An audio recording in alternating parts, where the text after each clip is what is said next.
ದರ್ಶನ್ ಸದ್ಯ ಕೊಲೆ ಕೇಸ್ನಲ್ಲಿ ಅಂದರ್ ಆಗಿದ್ದಾರೆ. ಇದರ ಬೆನ್ನಿಗೆ ಚಿತ್ರರಂಗದ ಕೆಲವರು ಮಾತನಾಡ್ತಾರೆ. ಸ್ನೇಹಿತನಾಗಿ ನಾನು ಹೇಳಿದ್ದೆ ದರ್ಶನ್ಗೆ ಎಚ್ಚೆತ್ತುಕೊಳ್ಳಪ್ಪ ಅಂತ, ಎಚ್ಚೆತ್ತುಕೊಂಡಿಲ್ಲ, ಅದರಿಂದಾಗಿ ಅನಾಹುತ ಆಗಿದೆ. ಅನಾಹುತ ಆಗತ್ತೆ ಅನ್ನೋ ಮಾತನ್ನು ನಾನು ಹೇಳಿದ್ದೆ ಆತನಿಗೆ. ಆ ಮಾತನ್ನು ಕೇಳಿದ್ರೆ ಇವತ್ತಿಂಥ ಪರಿಸ್ಥಿತಿ ಬರ್ತಾ ಇದೆ. ವಿಜಯಲಕ್ಷ್ಮಿ ಮತ್ತು ಅವರ ಮಗನಿಗೆ ಭಗವಂತ ಶಕ್ತಿ ಕೊಟ್ಟು ಅಂತ ದರ್ಶನ್ ಕೇಸ್ನ ಬಗ್ಗೆ ನಿರ್ದೇಶಕ ಇಂದ್ರಜಿತ್ ಲಂಕೇಶ್ ಪ್ರತಿಕ್ರಿಯೆ ಕೊಟ್ಟಿದ್ದಾರೆ. ರೇಣುಕಾಸ್ವಾಮಿ ಪತ್ತಿಗೆ ನ್ಯಾಯ ಒದಗಿಸಿಕೊಡಬೇಕು, ನಾನು ಅವರನ್ನು ಭೇಟಿಯಾಗ್ತೀನಿ ಅಂತಾನೂ ಕೂಡ ಇಂದ್ರಜಿತ್ ಲಂಕೇಶ್ ಹೇಳಿದ್ದಾರೆ.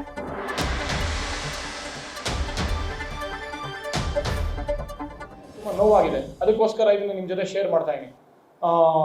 ದರ್ಶನ್ ಕಾಲೆಳೆದ ಇಂದ್ರಜಿತ್ ಲಂಕೇಶ್ ಅಂತ ಆಗ್ತಾರೆ, ಟಾಂಗ್ ಕೊಟ್ಟ ಇಂದ್ರಜಿತ್ ಲಂಕೇಶ್ ಅಂತಾರೆ. ನಾನೇ ಇನ್ಫ್ಯಾಕ್ಟ್ ನಿನ್ನೆ ಪತ್ರಿಕೆಗೋಷ್ಠಿದು ಕ್ಲಿಪ್ಪಿಂಗ್ ಬೇಕಾದ್ರೆ ತೋರಿಸ್ತೀನಿ ನಿಮಗೆ. ನಾನು ಹೇಳಿದ್ದೇನು ಅಂದರೆ ಮತ್ತೆ ಬೇಕಾದ್ರೆ ರಿಪೀಟ್ ಮಾಡ್ತೀನಿ, ಅದಕ್ಕೋಸ್ಕರ ಲೈವ್ ಸ್ಟ್ರೀಮಿಂಗು ಮಾಡ್ತಾ ಇದ್ದೀವಿ. ಯಾಕೆಂತಂದರೆ ಅರ್ಧಕ್ಕೆ ಕಟ್ ಮಾಡಿ ಇಂದ್ರಜಿತ್ ಲಂಕೇಶ್ ಟಾಂಗ್ ಕೊಟ್ಟರು ಅನ್ನೋದೆಲ್ಲ ನಾನು ಯಾಕೆ ಟಾಂಗ್ ಕೊಡೋಕೆ ಹೋಗಲಿ? ನಾನು 30 ವರ್ಷದಿಂದ ಪತ್ರಿಕೋದ್ಯಮದಲ್ಲಿದ್ದೀನಿ. ನೀವು ಕೇಳ್ತಾ ಇದ್ದೀರಾ ಅಂತಲ್ಲ ಬ್ರದರ್, ಒಂದು ಜನಕ್ಕೆ ಪ್ರೇಕ್ಷಕರಿಗೆ ಗೊತ್ತಾಗಬೇಕು ಅಂತ. ನಾನು 30 ವರ್ಷದಿಂದ ಪತ್ರಿಕೋದ್ಯಮದಲ್ಲಿದ್ದೀನಿ.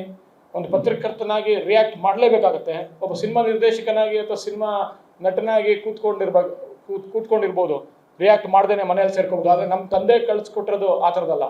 ಒಂದು ರಿಯಾಕ್ಟ್ ಮಾಡ್ಬೇಕಾದ್ರೆ ಏನಾಗುತ್ತೆ, ನಾನೇನು ಹೇಳಿದೆ, ಇನ್ವೆಸ್ಟಿಗೇಷನ್ ನಡೀತಾ ಇದೆ, ಅದು ತನಿಖೆ ನಡೀಬೇಕಾದ್ರೆ ಇವಾಗ ರಿಯಾಕ್ಟ್ ಮಾಡೋದು ಬೇಡ. ಅದು ತನಿಖೆ ಮಾಡ್ದಾದ್ಮೇಲೆ ಅದು ಬರುತ್ತೆ, ಅದರಿಂದ ಉತ್ತರ. ಪೊಲೀಸರು ಚೆನ್ನಾಗಿ ಮಾಡ್ತಾರೆ ತನಿಖೆ, ಅದಾದಮೇಲೆ ನಿಮ್ಗೆ ಗೊತ್ತಾಗುತ್ತೆ ಅಂತ ಇಷ್ಟೇ ಹೇಳಿದ್ದು ನಾನು.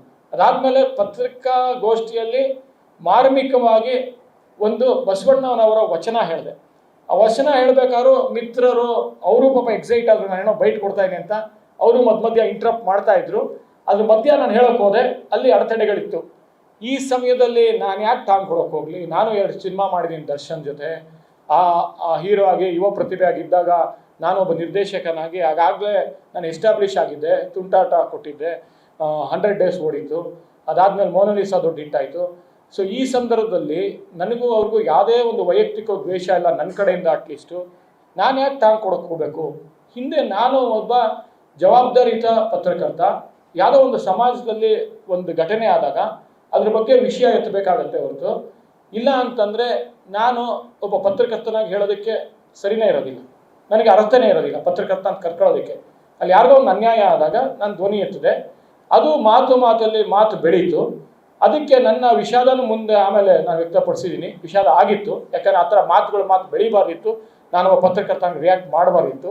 ಆದರೆ ವಿಷಯ ಎತ್ತಿದ್ದದ್ದು ನನಗೆ ನೋವಾಗಿಲ್ಲ. ಆ ವಿಷಯ ಎತ್ತಿದಾಗ ಒಂದು ಮಾತು ಹೇಳಿದೆ ನಾನು.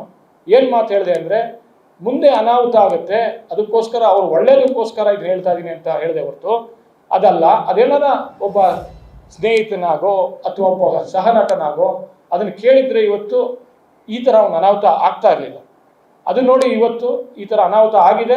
ಆದರೂ ಕೂಡ ಇವತ್ತು ಹೇಳ್ತಾ ಇದ್ದೀನಿ, ಇನ್ವೆಸ್ಟಿಗೇಷನ್ ನಡೀತಾ ಇದೆ, ಅದರಿಂದ ಪ್ರತಿಕ್ರಿಯೆ ಹೊರಗೆ ಬರುತ್ತೆ. ಅದು ಯಾವ ಥರ ಬರುತ್ತೆ ಅಂತ ನೋಡ್ಬಿಟ್ಟು ರಿಯಾಕ್ಟ್ ಮಾಡ್ತೀನಿ. ಯಾಕೆಂದರೆ ಇನ್ನೂ ಇನ್ವೆಸ್ಟಿಗೇಷನು ತನಿಖೆ ನಡೀತಾ ಇದೆ, ದಿನಕ್ಕೂ ಕ್ಷಣಕ್ಕೂ ಬದಲಾಗ್ತಾ ಇದೆ. ಅಥವಾ ವಿಷಯಗಳು ನೀವು ನೋಡಿದರೆ ಯಾವ ಥರ ಬದಲಾಗುತ್ತೆ ಮುಂದೆ ಅಂತ. ಈ ಥರ ಸಂದರ್ಭದಲ್ಲಿ ನಾನು ಯಾಕೆ ಟಾಂಗ್ ಕೊಡೋಕೆ ಹೋಗಬೇಕು? ಟಾಂಗ್ ಕೊಡೋಕೆ ನನಗೇನಿದೆ ಅವ್ರ ಜೊತೆ ವೈಯಕ್ತಿಕ ದ್ವೇಷ ಆಗಲಿ? ಒಂದು ಸಮಾಜದಲ್ಲಿ ಏನಾರ ಒಂದು ತೊಂದರೆ ಆದಾಗ ಅದನ್ನು ನಾವು ಪತ್ರಕರ್ತರಾಗಿ ಜವಾಬ್ದಾರಿಯುತವಾಗಿ ನಮ್ಮ ಲಂಕೇಶ್ ಹೇಳ್ಕೊಡೋದು, ಅದು ಹೇಳಬೇಕು ಜನಕ್ಕೆ ಅಂತ. ಯಾವುದೇ ಒಂದು ನವಲ್ಗೊಂದು ಇಲ್ಲಿ ಗಲಾಟೆ ಆದಾಗ ನಮ್ಮ ತಂದೆ ಬರೀ ರಿಪೋರ್ಟ್ ಮಾಡಲಿಲ್ಲ, ರಿಪೋರ್ಟ್ ಜೊತೆಗೆ ಆ ರೈತರ ಸಮಸ್ಯೆಗೋಸ್ಕರ ಬಂದು ಅಲ್ಲಿ ರೈತರ ಜೊತೆ ಕೂತ್ಕೊಂಡು ಗೋಲಿಬಾರ್ ಆದಾಗ ಒಂದು ಹೋರಾಟ ಮಾಡೋದು. ಪತ್ರಕರ್ತರ ಜವಾಬ್ದಾರಿಯಲ್ಲಿ ಹೋರಾಟ ಮಾಡಿ ಅವ್ರಿಗೆ ನ್ಯಾಯ ಒದಗಿಸೋದು, ಬರೀ ಲೇಖನದಲ್ಲೇ ಸೀಮಿತವಾಗಬಾರ್ದು ಹೊರತು ಆ ಥರ ನಾವು ಬೆಳೆದಿರೋದು ಅವ್ರ ತಂದೆ ಲಂಕೇಶ್ ಅವರ ಒಂದು ಗರಡಿಯಲ್ಲಿ. ಸೊ ಈ ಥರ ಬೆಳೆದಾಗ ನನಗೂ 2 ಗಂಡು ಮಕ್ಕಳಿದ್ದಾರೆ, ನನಗೂ ಜವಾಬ್ದಾರಿ ಇದೆ. ಆಮೇಲೆ ನನ್ನ ಸಮರ್ಜಿತ್ ಲಂಕೇಶ್ ಡೆಬ್ಯೂ ಮಾಡ್ಬೇಕಾದ್ರೆ ವಿಜಯಲಕ್ಷ್ಮಿ ಅವರು ಪಾಪ ಹಾರೈಸಿದ್ದಾರೆ.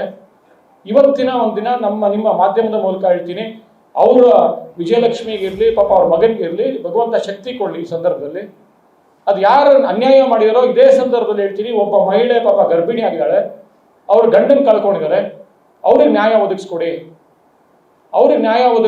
ಅವ್ರಿಗೆ ಅನ್ಯಾಯ ಆಗಿದೆ, ಅವ್ರಿಗೆ ಅನ್ಯಾಯ ಆಗಬಾರ್ದು. ಕೆಲವೇ ದಿನಗಳಲ್ಲಿ ಬೇಕಾದ್ರೆ ನಾನು ಹೋಗಿ ಅವ್ರನ್ನ ಭೇಟಿ ಮಾಡ್ತೀನಿ. ಅವ್ರಿಗೆ ಅನ್ಯಾಯ ಆದಾಗ ಇಲ್ಲೇ ನಾರ್ತ್ ಕರ್ನಾಟಕದಲ್ಲಿ ದಾನಮ್ಮ ರೇಪ್ ಆಗ್ತಿರೋದಾಗ ನಾನೇ ಬಂದು ಅವ್ರಿಗೆ ಸಾಂತ್ವನ ಅಷ್ಟೇ ಇರಲಿಲ್ಲ, ಆರ್ಥಿಕವಾಗಿ ಸಹಾಯ ಮಾಡಿದೆ. ಈ ಥರ ಸಂದರ್ಭದಲ್ಲಿ ಈ ಸಾಮಾಜಿಕ ಜಾಲತಾಣ ಅದ್ಭುತವಾದ ಒಂದು ಮಾಧ್ಯಮ. ನಮ್ಮ ಪತ್ರಕರ್ತರಲ್ಲಿ ಇರೋಂಥ ಧ್ವನಿ ಜನರಿಗೆ ಕೊಡ್ತು ಆ ಶಕ್ತಿನ. ಆ ಮಾಧ್ಯಮ ಅದ್ಭುತವಾಗಿ ಉಪಯೋಗಿಸ್ಕೋಬೇಕು ಇವತ್ತು. ಅದನ್ನು ಬಿಟ್ಟು ಯಾವುದೋ ಒಂದು ಸೂಳೆ ಮಗ ಅಂತೆ, ಇನ್ನೇನೋ ಮಗ ಅಂತೆ, ಈ ಥರ ಕೆಟ್ಟ ಪದ ಈ ವೇದಿಕೆ ಮೇಲೆ ಮಾತಾಡಬಾರ್ದು. ಈ ಥರದೆಲ್ಲ ಉಪಯೋಗಿಸ್ಕೊಂಡಾಗ ಅಲ್ಲಿ ದರ್ಶನ್ ಆಗಲಿ ವಿಜಯಲಕ್ಷ್ಮಿ ಆಗಲಿ ಯಾವತ್ತೂ ರಿಯಾಕ್ಟ್ ಮಾಡಿಲ್ಲ ಇದ್ರ ಬಗ್ಗೆ. ಇಲ್ಲಿ ಯಾರೋ ಕಿಡಿಗೇಡಿಗಳು ರಿಯಾಕ್ಟ್ ಮಾಡಿಕೊಂಡು ಆ ಸಾಮಾಜಿಕ ಜಾಲತಾಣದ ಬಗ್ಗೆ ಇವತ್ತಿನ ಈ ವೇದಿಕೆಯಲ್ಲಿ ಹೇಳ್ತೀನಿ, ಸರ್ಕಾರ ಒಂದು ಸ್ವಲ್ಪ ಅದ್ರ ಬಗ್ಗೆ ಜವಾಬ್ದಾರಿಯುತವಾಗಿ ರಿಯಾಕ್ಟ್ ಮಾಡಬೇಕು. ಸುಮ್ಮನೆ ಕೂತ್ಕೊಂಡು ನೋಡ್ತಾ ಇರೋದಲ್ಲ, ಅದಕ್ಕೆ ಆ್ಯಕ್ಷನ್ ತಗೋಬೇಕು. ಈ ಹಿಂದೆನೂ ಈ ಥರ ನನ್ನ ವಿರುದ್ಧ ತೇಜೋದಯ ಮಾಡಿದಾಗ ಒಬ್ಬನ ಅರೆಸ್ಟ್ ಮಾಡಿಸಿದ್ದೆ. ಅವ್ರ ಅಪ್ಪ ಅಮ್ಮ ಬಂದು ಪಾಪ ನನ್ನ ಕಾಲು ಹಿಡ್ಕೊಳ್ತಾ ಇದ್ರು. ಆವಾಗ ನಾನು ಅವ್ರ ಅಪ್ಪ ಅಮ್ಮಂಗೋಸ್ಕರ ಅವ್ರ ಕಣ್ಣಲ್ಲಿ ನೀರು ನೋಡ್ಬಿಟ್ಟು ಪಾಪ ಅವ್ನು ಬುದ್ಧಿವಾದ ಹೇಳ್ಬಿಟ್ಟು ಬಿಟ್ವಿ.